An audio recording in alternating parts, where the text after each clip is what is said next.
Hello বন্ধু, দেখতেই পারছেন আজকের আমি এই দেশি মুরগি রান্না হচ্ছে। এই দেখুন কষানো হচ্ছে, দেখতেই পাচ্ছেন। কালারটাও সুন্দর, দেখতেও সুন্দর।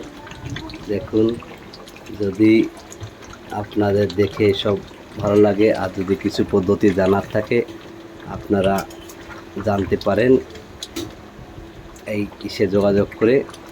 আর এটা আজকে রান্না হবে দেশি মুরগি আর হচ্ছে এই ইলিশ ভাপা। এই আমরা ইলিশ ভাপাটাকে এখন সব মশলাপাতি দিয়ে সমস্তভাবে সাজিয়ে রেখেছি। এখন এই যে কড়াই বসিয়েছি, কড়াইতে আমরা রেডি করে এখনই দেব।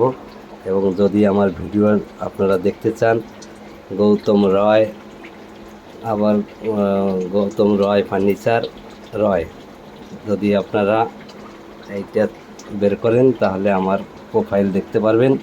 যদি আপনাদের ভালো লাগে আপনারা একটু লাইক সাবস্ক্রাইব করবেন এবং রান্নার সম্বন্ধে জানতে হলে একটু পরামর্শ নিতে পারেন। তাই জন্য আপনাদের আমার প্রোফাইলের নামটা বলে দিলাম, গৌতম রয়, গৌতম রয় ফার্নিচার রয়। যদি ভালো লাগে আপনারা জানাবেন। Thank you.